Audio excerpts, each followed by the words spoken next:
অতিপ্রাকৃত ঘটনা বা ভৌতিক ঘটনার সাথে কম বেশি আমরা সবাই পরিচিত আছি। কেউ কেউ আবার এর সাথে সংযুক্তও রয়েছি। যার সাথে ঘটনাগুলো ঘটে যায় সে ছাড়া বেশিরভাগ মানুষ এই ঘটনাগুলো বিশ্বাস করতে চায় না। বিশ্বাস করা বা না করা এই দুটি যুক্তিতর্কের মাঝে আমি মিরাজ আপনাদের সামনে নিয়ে এসেছি ভিন্নধর্মী একটি ভৌতিক show. Welcome to my horror show ghost night with Miraj.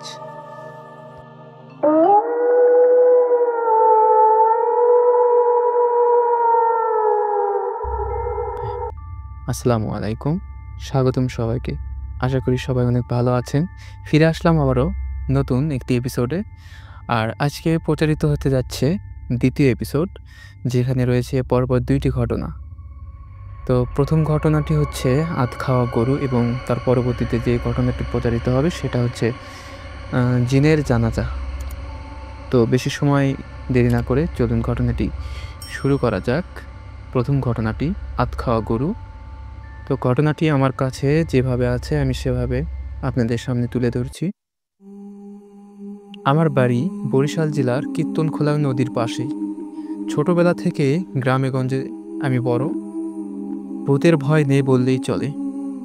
অনেকের মুখে শুনেছি সন্ধ্যার পর কীর্তনখোলার পাশে দিয়ে হেঁটে গেলে নাকি অশরীরীদের দেখা পাওয়া যায়। আমি কখনোই এসব বিশ্বাস করতাম না। সেবার মামার বাড়িতে গিয়েছিলাম একটা কাজে। এক পরিচিত চাচার মোটর নৌকায় গিয়েছিলাম। বাসায় ফেরার পথে সন্ধ্যা হয়ে যায়। চাচার গঞ্জে কিছু কাজ থাকার জন্য বাড়ির থেকে বেশ কিছুটা দূরে আমায় নামিয়ে দেয়। আমাকে জিজ্ঞেস করেছিলেন সমস্যা হবে নাকি। আমি বললাম না না, কি বলেন চাচা। তো তারপর চাচাকে বিদায় দিয়ে বাড়ির পাশে হাঁটতে লাগলাম। সন্ধ্যা নেমেছে চারপাশে।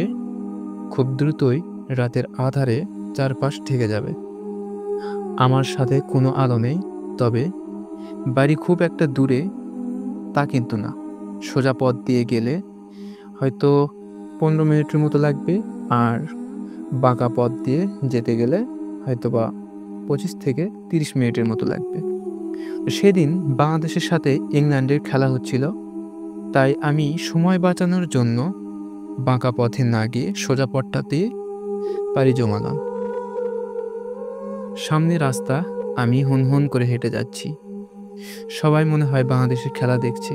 কাউকে দেখলাম না পথে।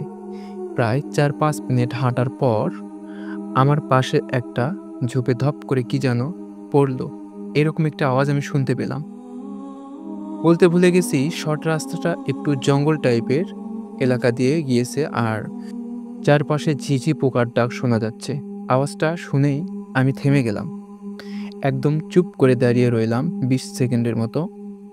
কান খাড়া করে শোনার চেষ্টা করলাম কিসের আওয়াজ হলো, কিন্তু কোনো শব্দ হলো না। আমি নাছোড়বান্দা আস্তে আস্তে পা টিপে এগিয়ে গেলাম ঝোপের দিকে। অনেকেই ভাববেন হয়তো মিথ্যা বলছি, কিন্তু ভাই শোনেন, আমি একাই 2 জন চোরকে পিটাইছি। এটা আমার অনেক বীরত্বের কথা। ভয় ডর খুব কম আমার। যাই হোক, ঝোপের পাশে দাঁড়িয়ে উকি দিলাম। উকি দিতেই চমকে উঠলাম। ওই পাশে দেখলাম একটা সাদা কাপড় পরা মহিলা ঝুঁকে আছে কিছু একটার উপর। দেখে মনে হলো কোনো চারপেয়ে জানোয়ার। অন্ধকার হতে যাচ্ছে, দৃষ্টি পরিষ্কার পরিষ্কার না। মহিলার পাশ থেকে গজগজ শব্দ হচ্ছিল। হাড় ভাঙ্গার আওয়াজ কানে এলো। কড়মড় করে কি যেন খাচ্ছে। আমি আর সহ্য করতে পারলাম না। জোরে চিৎকার দিয়ে বললাম, ওই কেডা রে, কেডা ওখানে। সাথে সাথে পাই করে আমার দিকে ঘুরে গেল মহিলাটা। ওটার চেহারা দেখার সাথে সাথে মনে হলো কলিজা এক লাফে গলায় উঠে এলো। বহু কষ্টে নিজেকে দাঁড় করে রাখলাম। মহিলার বয়স বুঝতে পারিনি, তবে সাদা চুল, সাদা কাপড় এবং সাদা মুখে রক্ত লেগে থাকায় দেখতে ভীষণ ভয়ঙ্কর লাগছিল। একটা মাঝারি সাইজের গরু মৃতদেহ দেখে কিছু বুঝতে বাকি রইল না। এরপর শুধু এতটুকু মনে আছে যে জ্ঞান হারাবার আগে জোরে কয়েকবার লা ইলাহা ইল্লাল্লাহ এবং আল্লাহু আকবার বলেছিলাম। মহিলাটা চোখের পলকে মরা গরুটা রেখে আমার দিকে এগিয়ে এলো। এরপর আমার কিছুই মনে নেই। জ্ঞান ফেরার পর নিজেকে আবিষ্কার করি আমাদের বাড়ির উঠানে। সামনে এলাকার সব মুরব্বি এবং গঞ্জের সব হুজুর বসে আছে। ওনাদের কাছে শুনতে পাই রাতে রাস্তা দিয়ে ফেরার পথে আমাদের বাড়ির ৩ বাড়ি পরে রহমত আলী চাচা আমাকে দেখতে পান। এরপর আরও মানুষের সাহায্যে আমাকে বাসায় নিয়ে আসেন।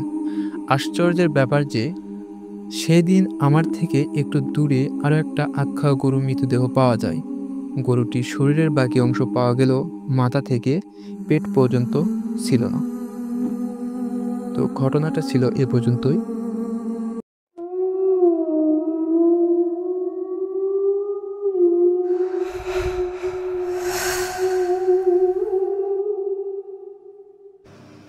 অসাধারণ একটি ঘটনা ছিল আধ খাওয়া গরু। আসলেই অনেক অসাধারণ ছিল ঘটনাটি। তো যাই হোক, এখন চলে যাচ্ছি পরবর্তী ঘটনায়।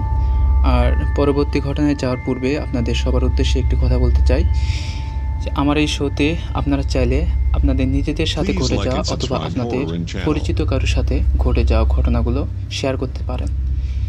আপনারা শেয়ার করার জন্য আপনাদের ঘটনাগুলো লিখে আমাকে ইনবক্স করতে পারেন, তাহলে আমি পরবর্তীতে আপনাদের সাথে শেয়ার করব। তো চলে যাচ্ছি পরবর্তী ঘটনায়।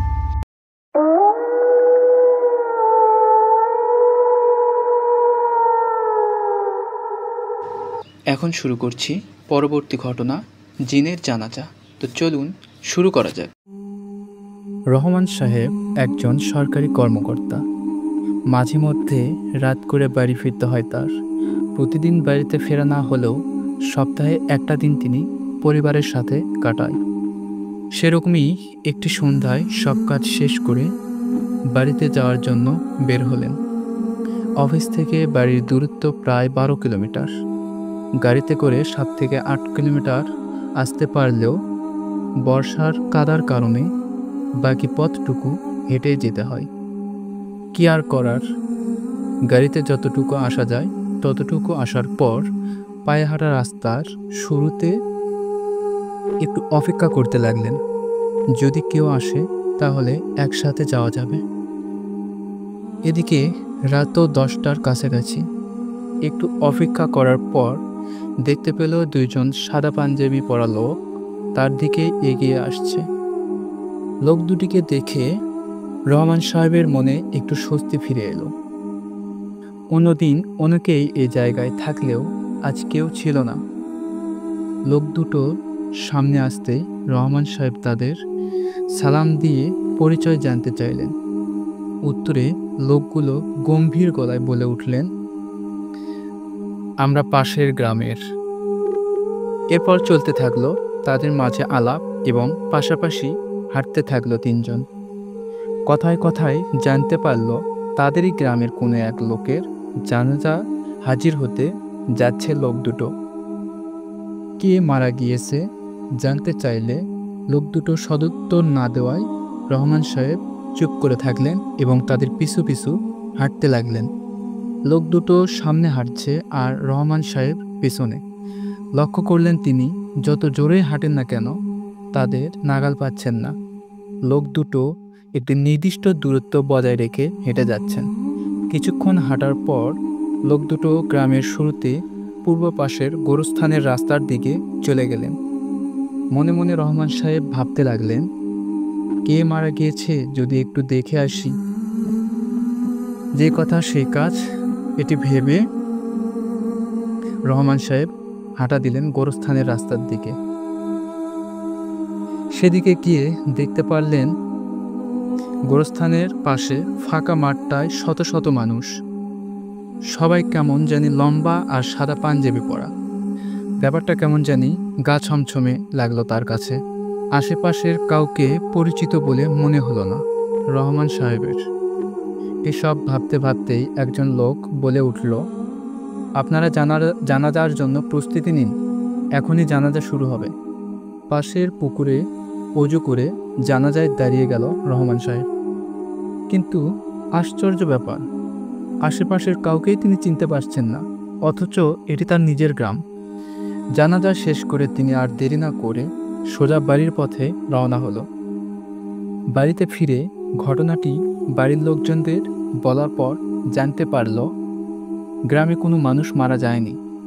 পরের দিন সকালে এই ঘটনাটির ব্যাখ্যা জানার জন্য তিনি মসজিদের ইমাম সাহেবের কাছে গিয়ে পুরো ঘটনাটি খুলে বলেন।